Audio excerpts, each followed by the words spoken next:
afternoon. Thank you, Mayor Scott and State's Attorney Bates, for joining me here today. We're here to talk about two very brutal murders we had occur in our city yesterday. Mr. Rashid Maxwell, a 15-year-old young man, had his life taken by gunfire, and Miss Pava Lapierre was discovered yesterday. She had been murdered as well. We're here to announce that we have a warrant issued for the killing of Miss Lapierre. Today, in consultation with the State's Attorney's Office, 32-year-old Jason Dean Billingsley of Baltimore was wanted for first-degree murder, assault, reckless endangerment, as well as additional charges. Our Special Investigations Section and Homicide Unit have been working aggressively to identify the suspect responsible for this tragic incident. Our Warrant Apprehension Task Force, alongside the U.S. Marshals Capital Area Fugitive Task Force, is actively working to apprehend Billingsley. At this time, we believe and we know he probably is armed and dangerous. We ask anyone who may have seen him or knows his whereabouts to contact police immediately by calling 911. We implore residents to be aware of your surroundings at all times. This individual will kill and he will rape. He will do anything he can to cause harm. So please be aware of your surroundings. Our thoughts and prayers are with the loved ones of Ms. Lapierre, as well as Mr. Maxwell and our community. At this time, I'll turn it over to Mayor Scott to say a few words. Thank you, Mr. Commissioner. And it's really difficult to express the sorrow that I have standing before you today. Both of these murders are horrific, senseless, and deeply tragic. Pava was a very young, talented, devoted Baltimorean, someone that I had the opportunity to get to know over the past few years, who would help anybody that she would see. And to have that life cut short by someone who has no care about anything other than harming people is something that should sit deep in the stomachs of all Baltimoreans tonight. Our city, as you heard from and our BPD, will not rest until we have him into custody. We are working with every law enforcement partner that we have to make sure that we bring this individual, who quite frankly shouldn't have been out on the streets in the first place, into custody, and allow the BPD to turn him over to the state's attorney and the justice system.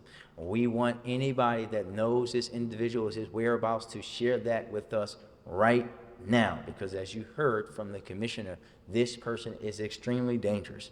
We will not rest until justice is served. That goes for this case, along with the case of young Rashid Maxwell, who was gunned down in West Baltimore, another young life cut too short. So anybody that knows anything about any of these instances, please let us know. Our BPD investigators pour everything that they have into each and every investigation that they do, but we're always going to need the community to help us. I've had the opportunity to speak with Pava's family and Mr. Maxwell's family, and Pava's family is asking that the media and everyone just give them the space to not reach out to them, to allow them to reach out to you in due time as they are dealing with the loss of a loved one. And we want you to extend that to Mr. Maxwell's family as well. I want to continue to say that these types of tragedies serve as a call to action for all of us to do more for our city, to make sure that we're building the better, safer Baltimore that we all want, demand, and will continue to strive for each and every day. And with that, I'll turn it over to our state's attorney. Thank you. Good afternoon, and thank you, Mayor Scott, for the kind introduction. As you all know, this will be an open and pending case, so there's nothing that I or actually anyone up here can really say and talk about this case. But the facts as they present themselves currently make this imperative for us to be alert and to alert the public about what's going on. It's important that we also understand that the families of the victims need our prayers, need to have the opportunity to be able to grieve. And my thoughts and prayers and our thoughts and prayers are with them.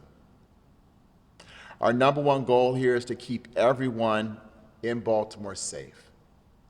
I will always show up and stand with my public safety partners.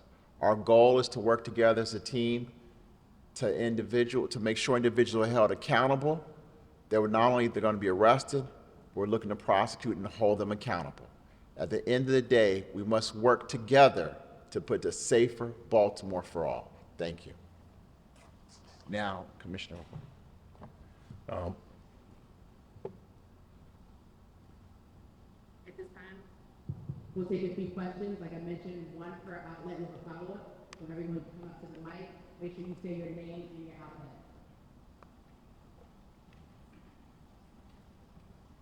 Connie Clark with Channel 11. When it comes to LaPierre's case, it appears that it was her apartment that she was in. Are you able to say at all, was this her business as well where she was? Any descriptors to inform us about what this place was where she was at? It appears it was her apartment, but any other details you can share there? The only thing I can say, it was a secure building where someone had to allow the individual in the building. Okay. And then one follow-up I did want to ask. You said that this individual will harm, will rape. Can you say at all what happened in this incident? All we know right now is blood force trauma. We cannot, but from his experience and his background, that's the rape part. Okay, got it. Thank you.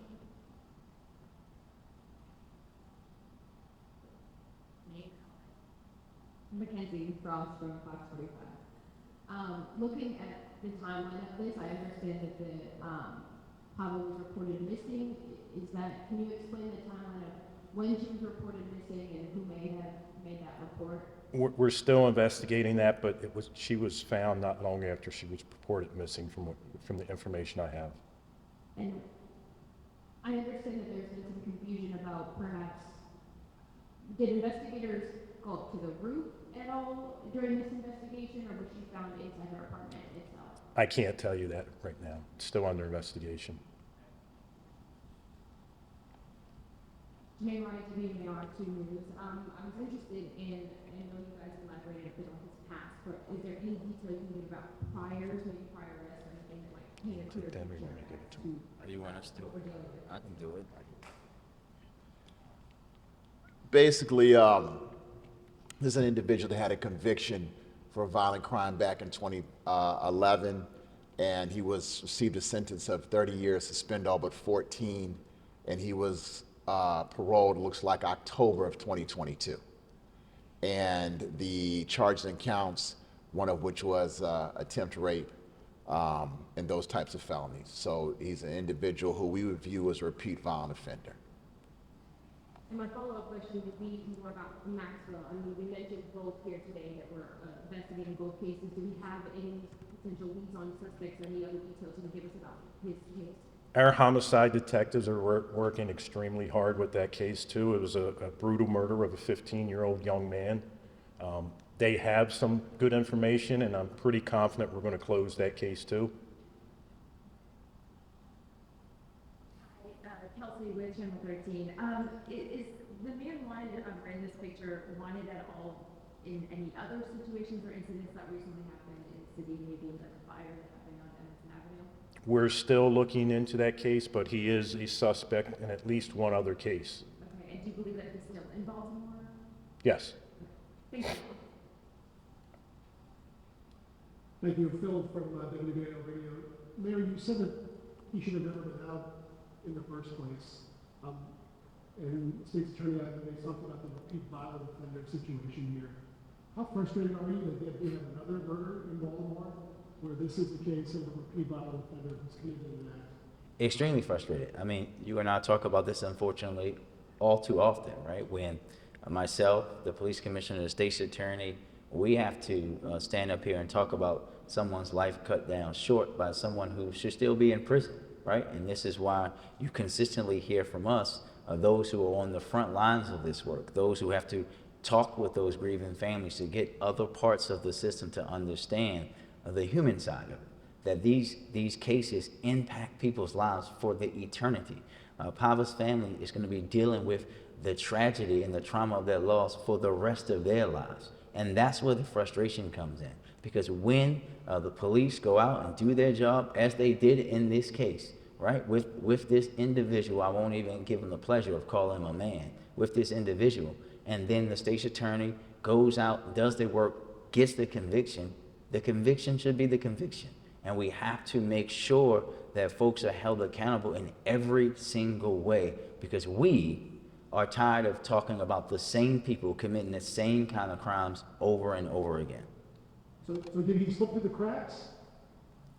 Well, I can't tell you whether he slipped through the cracks or not. I think that you are a fine journalist, sir. What I would task you with doing is going through and looking at that case, as I know you will do, and look at who made a decision to allow this person to go out on parole based on the facts of those cases from the past. Because when you see them, you and every single person that lives in Baltimore and listens to WBL radio will say there is no way in hell that he should have been on the street.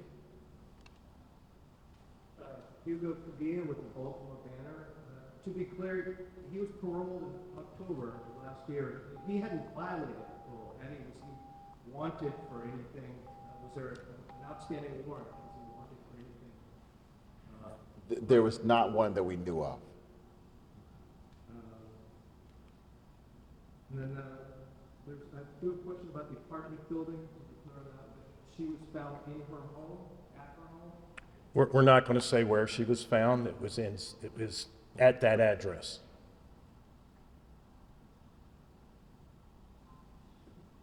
Cassidy Jensen for the Baltimore Sun. You earlier said that she was found shortly after the missing persons report was filed. Can you say when that report was filed? I can't really state, but it was within hours.